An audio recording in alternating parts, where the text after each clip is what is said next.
I'm Jeremiah Dreisky with AKTS, and I'm here with Vic Murphy, a pro BMX rider. And yeah, Vic, well, why don't you explain what you do? I'm in Alaska. It's Yeah. crazy. We're here at Victory Bible Camp. So sick. So I'm up here gonna do some bike tricks, and I'm a pro BMX rider for a long time. We got a ministry now. We've been to 50 different countries around the world, riding our little kids' bikes, and so we're gonna ride our kids' bikes today. But what I thought we could do was, people are always interested in how we travel on the airplane with our bikes. And so I got my suitcase. Hey, who would have thought? You put it in a suitcase, right? So what I thought we could do, because I hadn't put it together yet, I thought we could show you guys how it's packed and how we put a bike together.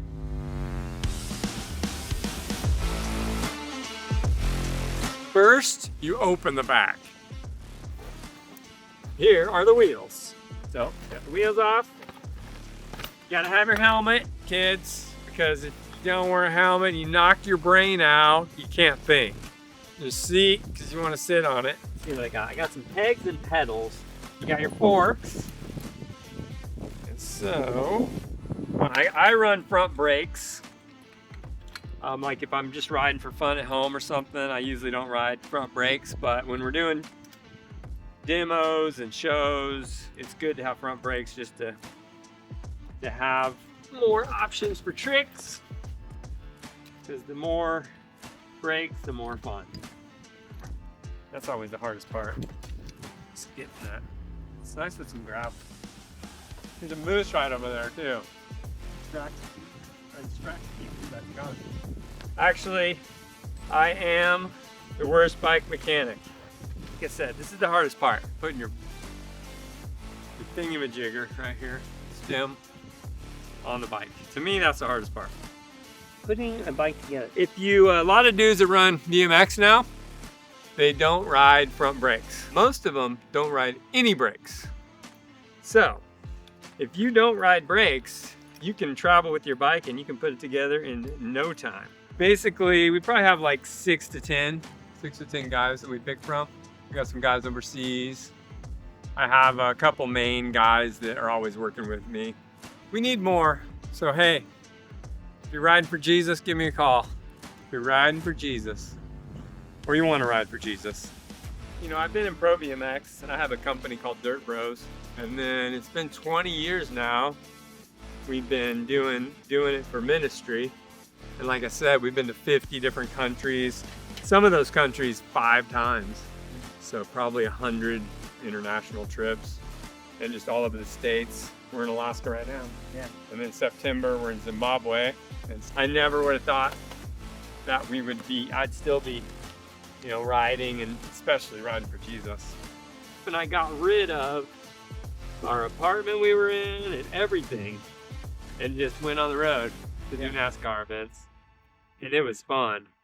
We got into some crazy stuff. We started doing trips to South America, and then we started doing Africa, and then all over Asia. And I never even had time to say, okay, we're going to do this as a ministry. It was just, we got so busy doing trips and always having places to go that there's nothing, we just had to do it. Yeah. And so it's never been highly organized or highly funded, but it's we're still going. Yeah. Bicycles are very universal, so everybody kind of enjoys bikes and knows what it is to ride a bike. And in some countries, like riding bicycles is, everybody does it. Yeah. You'll see grandmas riding down the street going to the store every day, so they understand, like, oh, doing a jump on a bike or doing tricks is pretty sweet. Yeah. So they like it and they're interested in it. So in that regards, I think we've been able to cross a lot of barriers because everyone kind of understands bicycles. Our message is real simple. We keep it very simple. God made the world and everything in it, and he made man. We rebelled against him. We deserve death, but he sent his son in justice, love, and mercy, gave his son, Jesus, to die on the cross, take the punishment we deserve, rose from the dead, will give you new life. You receive it, turn from death to the road of life following Jesus. That's it. Jesus is the truth. I mean, I've said it for years, man, if you go looking for truth, you really want to know what the truth is, you're going to come to Jesus because he is the way, the truth, the life. It's not debatable. Yeah. It's people want to say, oh yeah, you can choose your religion and whatever's good for you and whatever makes you happy. That's just not truth. That's just emotion, feeling, opinion. But outside of Jesus and the God of the Bible, you're not walking in the truth. And now we have the internet, so all the questions that you may have, they can be answered. If anybody's watching this video, you can DM us and we'll give you the links to those answers or help. But we have so much information right at our fingertips now that I think there's no excuse other than in John chapter 3, Jesus says men love darkness rather than light because their deeds would be exposed. And then Romans 1, it talks about that all men know. If you look around here, we look at these mountains, the trees, the lake, the moose over there, and its little baby, our own fingers. Yeah. It's obvious there's a God. It's obvious there's creation. But it says that men suppress the truth in their unrighteousness. So everybody knows. They just suppress it. Yeah. Even they don't even know they're doing it. They love sin. And but as soon as you get that desire to know truth, I guarantee you Jesus is going to show up. Yeah. And I understand people will disagree with me, but that's what the Bible says, is that people are going to disagree. There's going to be people who believe and people who don't believe. And I hope that anyone, especially if anyone watches this, that they would believe. But that's, as far as what we're doing with bikes around the world, we're going and we're sharing the truth. And it's not my job to convince anybody. Like, God does a supernatural, crazy thing that I can't explain. He did that in my life. I can't explain it. But he'll open your eyes and you'll go, oh, I see, like, what the truth is. It's obvious as soon as you see it. But until your eyes are open and God opens your eyes, you don't see it. Yeah. So I'm totally fine if people reject what we're doing and reject Jesus. But my main thing, and this is with sharing about Jesus, if I could do one thing for people who go, no, that's not for me, I don't believe in that, I at least want them to clearly know what it is that they're rejecting. Yeah. That, like, God has made a way for us to have peace with him. And you will take your last breath and die, and you can't have peace with God if you trust in Jesus. That he lived a perfect life in your place, took the punishment of death that you deserve in your place, conquered death, and will give you eternal life. And you go, oh, that's a free gift. I want to believe that. Doesn't mean we're going to be perfect. Doesn't mean we have to be religious or any of that. But that's the exchange that was done by God. I just want them to know that's what they're rejecting. Yeah.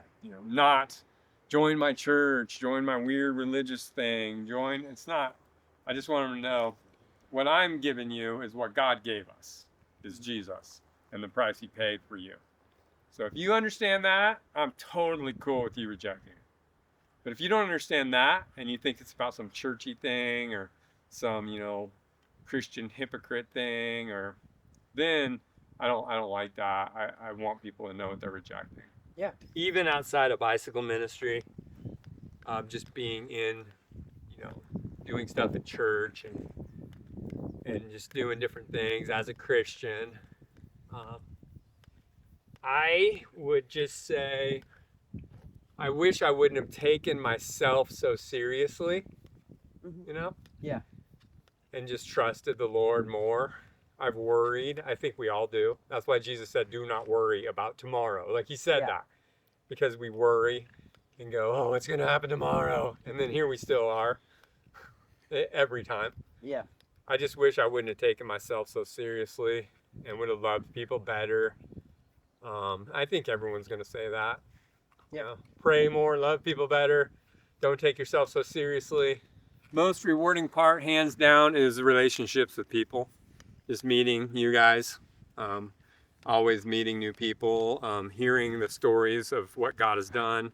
in people's lives around the world, you know. Just the people, just and my team that has committed to this ministry with me, they are just such a blessing. And just over the years, us being able to fight the fight with each other and having these shared experiences. Most of my ministry is working on stuff.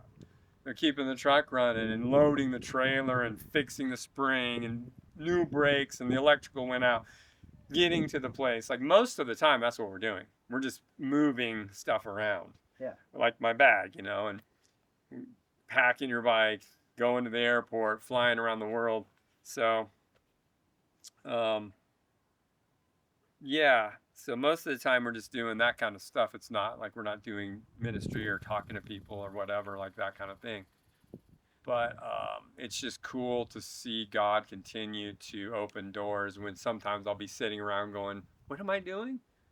And then the next month I'll be in the middle of a bunch of kids sharing the gospel, and I'm like, okay, this is amazing.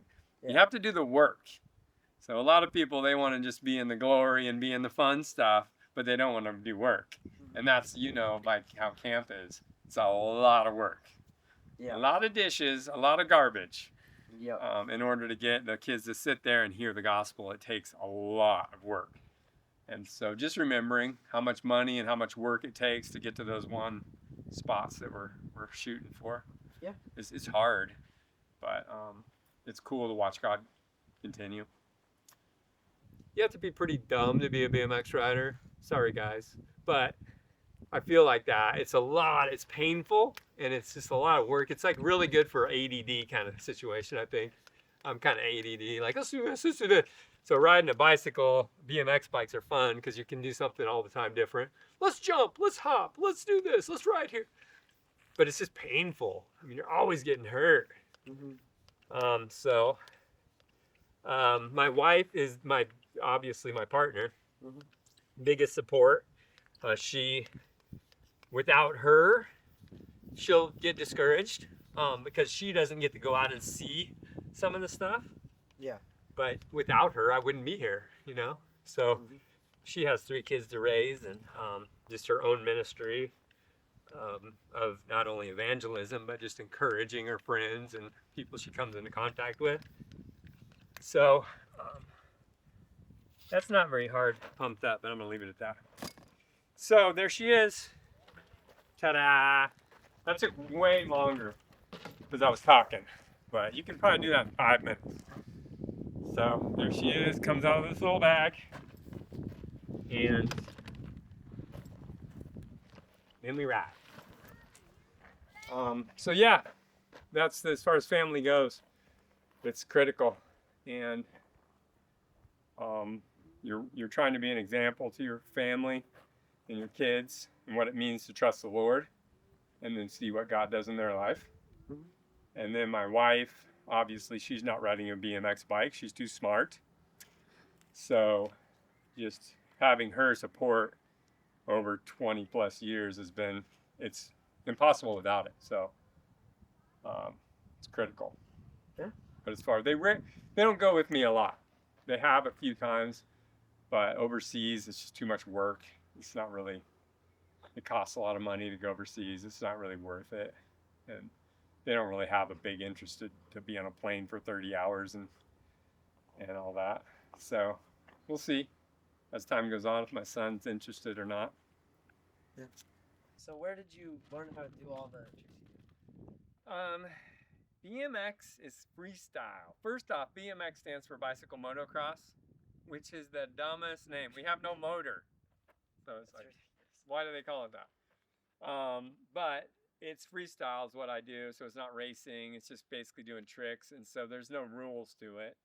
And so back when I started riding, it was a lot of like little flat ground tricks and just balance stuff, which is what I'll do a couple tricks for you guys. Just there's silly balance things that are fun you can learn in your driveway.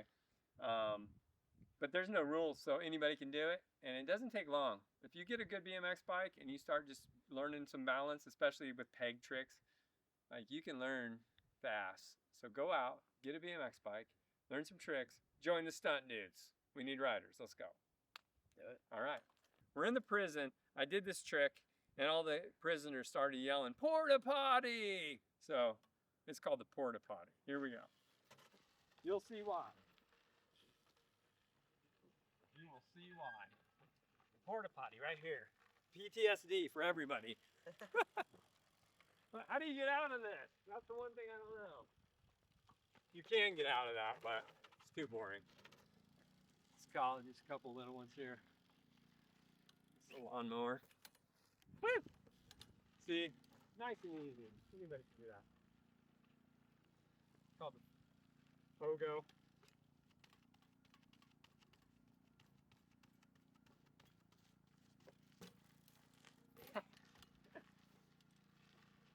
Oldie but goodie, little peg wheelie.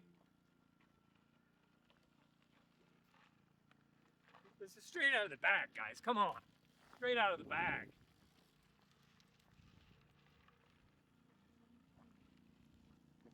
In an RV parking lot. This is like my dream.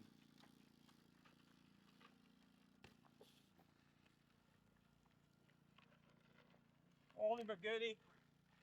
Alaskan surfer on a bumpy road right here. Don't pick your nose on a bumpy road, kid.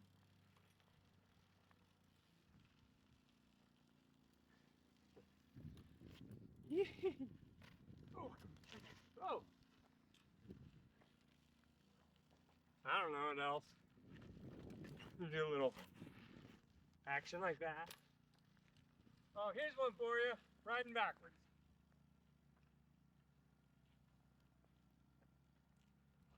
My grandma can do this. Yeah? Ta-da! I was in the circus.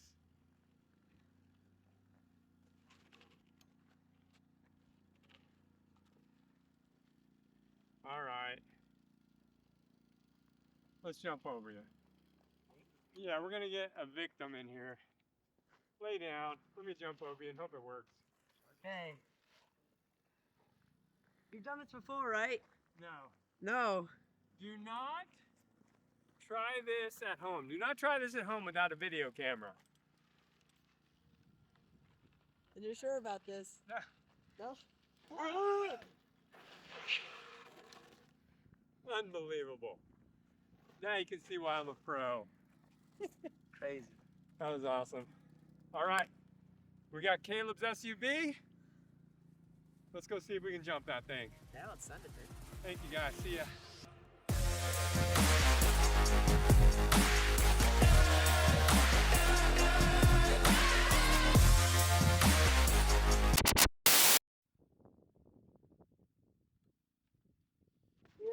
You got that right, you got that right. Did you get that? That's good, I guess.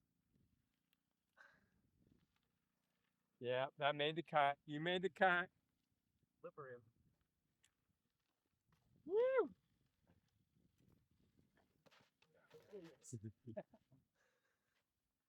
That's amazing. That's amazing. Try a front endo thing. Oh, man. Don't go that fast. No, I won't.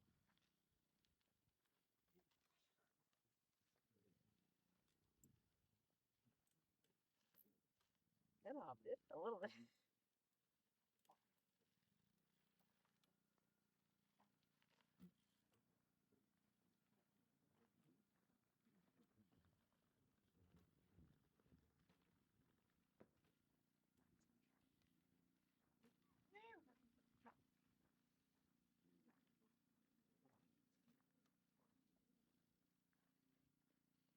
Oh, Jesus.